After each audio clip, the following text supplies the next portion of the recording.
What's up guys, Red here from WorksTab BMW Only. Today we're going to be doing spark plugs on a 7 Series, particularly on the F02 or F01 chassis. The car we're going to be using today is an Alpina B7 with some dynon upgrades. I'm going to show you guys how to do it, what to look for before you start, and some reminders before you do the job, and I'll show you guys what tools you need. Let's get started with the video. Turbocharged engine, I highly recommend doing the spark plugs at 50,000 miles. BMW says you need to do it every 37. Some M engines actually require to do it even if they don't have a turbo at like 37,000 miles. I would say do it at 37,000 miles. If you're driving the car really hard, if you're going to the track back and forth, you will get bad fuel consumption and you can get a misfire. You have direct injection in the combustion chamber. Right now, let's go ahead and have a look what tools we're gonna need. You don't need a lift for this job. You guys can do it at home. There are some special tools required to do this job, which I'm gonna show you now. First one, we definitely need a torque wrench. It doesn't have to be digital. You can use a click type. An alternative is you can use this, but make sure it's tight, but don't over tighten it. The special tool that you will need is a thin wall socket. So it's a 12 point and it's 14 millimeter. And this one is a magnetic version. So the reason why I use the magnetic version is when the car is hot and the customer pulls it in, you need to do spark plugs. The rubber in the suction type spark plug tool will actually shrink. You need to use this one. Instead, I prefer this one. If you are gonna replace the spark plugs, these ones are already gapped. So to use the magnetic one, you have to be completely flush. It has to be like this so it doesn't fall. If you install it like this and then you tip it like this, once this guy hits the ground, you're gonna get a misfire. So please avoid doing that. So the torque specification is 23 Newton meters, and for non-turbo engines, it's 30 Newton meters. This is what we're gonna do today. Some channel locks for the dynon pipes, 90-degree pick, long and then some short, some 7 millimeter, 6 millimeter. You don't need to tighten the hose clamps like crazy. This is good enough torque by hand. A set of extension. I prefer using a locking rather than a regular extension, since once you pull it out, the socket can stay in the spark plug hole. So I use a semi-wobble, the locking extension. They're not cheap, but you can use a regular one, and something to drive the spark plug when you try to remove it or install. So let's go ahead and change the spark plugs on a 7 Series.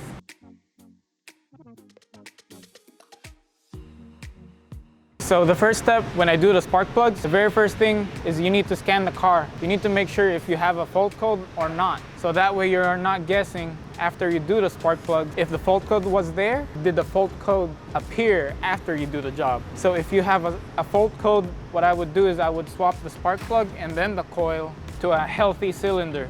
Right now, these are your spark plugs. If you have a misfire on cylinder 1, you need to transfer the spark plug to a healthy cylinder. You can either use 3 or 4. And you can also use 2, but some people say do not use an adjacent cylinder to the misfired cylinder. That's one way to do it.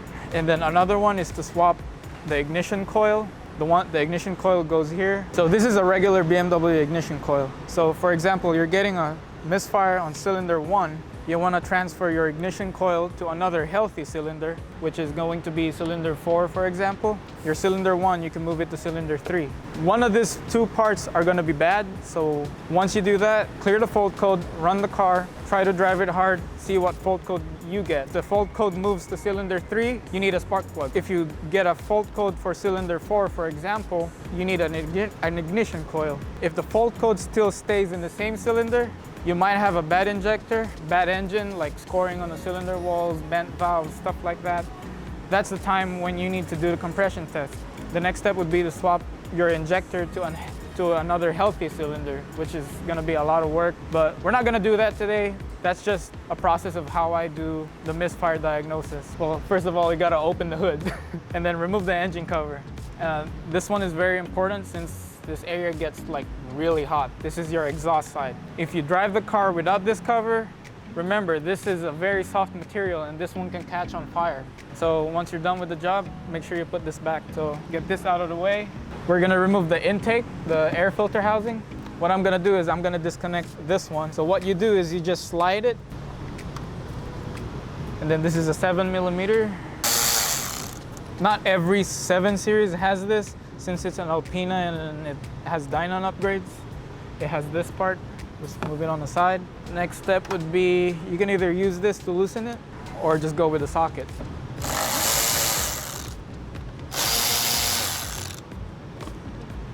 We're gonna move this intake boot inwards. So the 2 arrows has to be like this when you install it. Just move it like this. You're gonna disconnect the mass airflow sensor.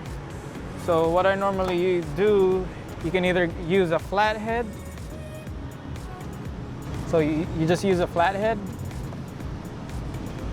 shift it to the other side. So this is open position.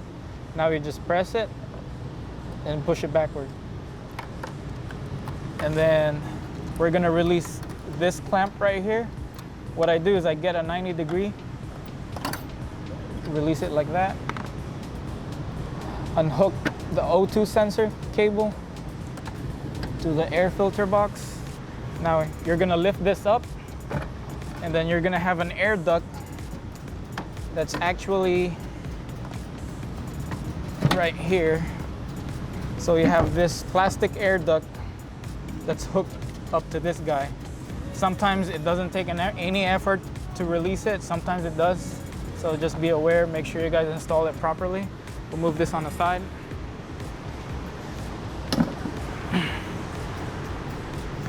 I would remove this intake boot to get to cylinder 5. So now you can see the ignition coil. I normally use this tool to open the coil and then to pull it up. It's a tack puller. You guys can get this from Home Depot. Here, I'll show you guys what I normally do. You can use this on a 6-cylinder, 4-cylinder, V8, except the E92 M3, since it uses a different one. So what I do is I lift it up 2 fingers, pull it up. You can pull it up by hand. And I put the coils in order, so for example, 8, 7, 6, 5. So now we're moving on to cylinder 7. You can use this plastic guy to actually get more leverage. That's cylinder 7. Cylinder 6. So this side is a little bit harder since it's further back to the firewall. As you guys can see, bank 1 is further forward, bank 2 is more backwards. Cylinder 5. So what I use is a long 90° to pop it open. So now it's unlocked. You can rest it on the high pressure fuel pump and then pry it, but be careful with the high pressure fuel pump. It shouldn't take that much force. And then just be aware, if you pull this one forward, you might disconnect the crankcase hose. And once you start up the car, you might get a whistling noise. If you get a whistling noise, that could be your problem. There should be enough space to pull the ignition coil. So basically we got 8, 7, 6, 5. You gotta do the same thing on the other side. It's very identical. It's just less space on this side since it's close to the firewall. Now we're gonna loosen the spark plugs. We're gonna use this tool, locking extension, so it doesn't pop off very easy. We're gonna put it in there. I like to break it loose by hand actually.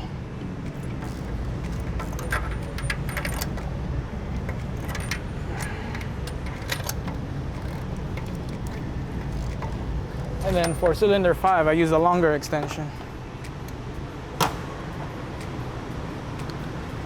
This will give me more reach.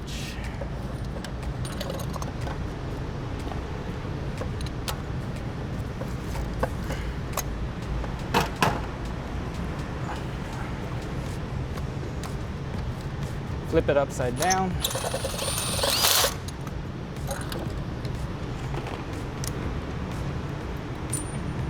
It says BMW NGK. It's pretty much original, or the dealership did it. Now, cylinder 6.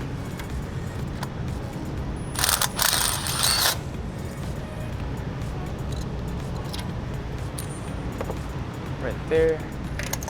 Cylinder 7.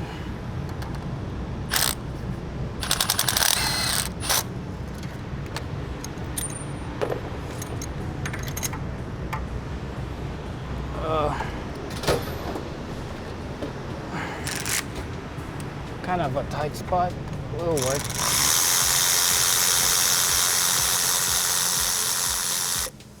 Cylinder 8. So now we're gonna install the brand new spark plug, NGK. And it has to pop in like that so it doesn't fall. So let's start with the hardest one for me, the cylinder 5. When I put it in by hand. I don't start the thread by gun. It has to be going in easy.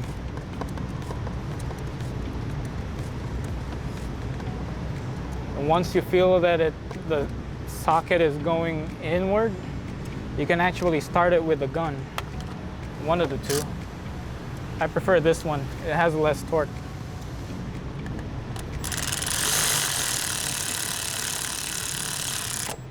Once it stops, you can move on to the next one. Avoid dropping it on the floor. If you drop it on the floor, it's gonna be bad. Avoid using it if you dropped it already. So again, start it by hand. You can use the gun to start it.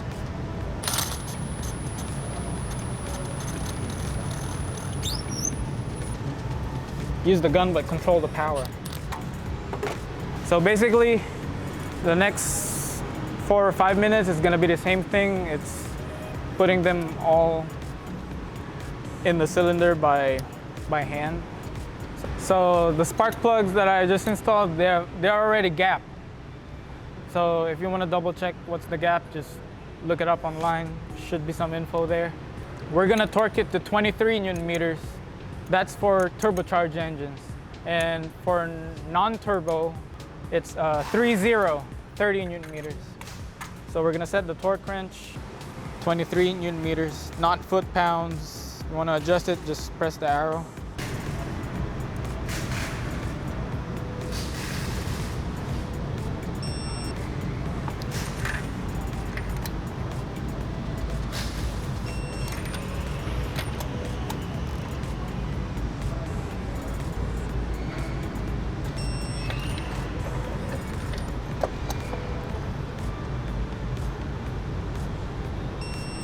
There you go. We're done on this side. So now we're gonna put back the ignition coils. So it's gonna be in reverse order. So that's basically it. And then after you do it, you need to actually clear the adaptations. So the adaptations is for your air and fuel mixture. And make sure you test drive the car, make sure there's no misfire. We'll go from there. So we're gonna put the intake pack. We're gonna put this guy in here. Make sure it's all the way in first, and please avoid tucking the air mass flow sensor underneath. A lot of people do this and then they actually get a check engine light because they forgot to connect just one sensor. Sometimes they do both. So we're gonna put back the intake, air filter housing. So I wanna put it like this, make sure the connector is still there. So this guy, how it works, has a suction 1 and 2. They actually go to these 2 guys right here. 1 and 2, they're right here. There's no screws or anything, just the hose clamps. You should hear or feel it go in. And then make sure the air duct goes in. We got the air duct connected to the air filter box. Now we gotta push this guy inwards. So what I do is I use this tool to help push it. So what I do is I use a tack puller to help push this guy inwards.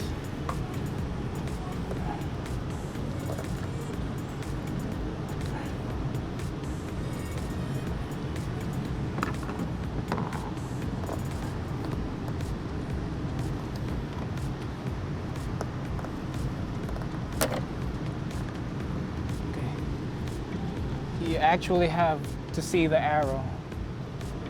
Now you can connect the mass airflow sensor, lock it, do the same thing here, just push this guy, tuck it there, and then 2 more.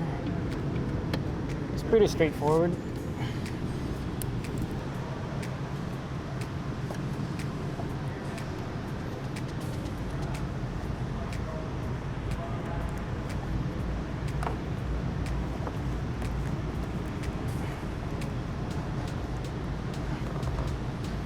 So this is a 7. This one goes in here.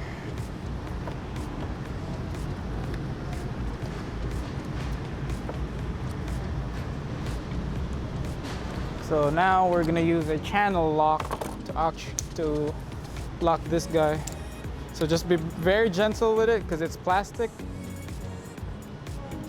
And again, this is a Dynon intake.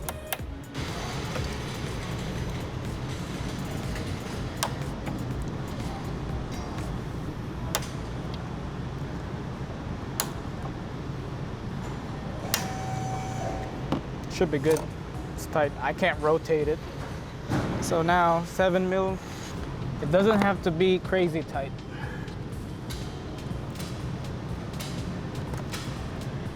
Otherwise you'll rip the boot. Okay, that's good enough. So now you gotta tighten the hose clamps. Make sure this guy is in. Same thing on the other side. We're just basically showing you guys just one bank. One bank is equivalent to the half of your engine. Bank 1 is cylinders 1 to 4, bank 2 is 5 to 8.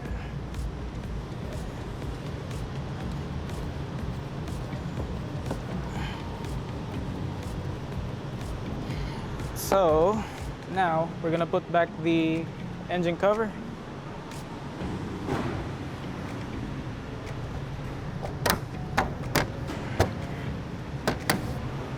Clear the adaptations, run it, make sure there's no fault codes, and you should be good to go. Basically, that's how you do it on a 7 Series. Like this video if you guys want us to make more videos. Sorry I haven't been uploading that many videos for the past months since we've been very busy. Leave a question in a comment if you guys have any doubts or other stuff you guys want to discuss. Don't forget to subscribe to our channel. And our shop's location is at North Green Valley Parkway, Las Vegas, Nevada, Henderson area, 89104, I believe. We'll see you guys again next time.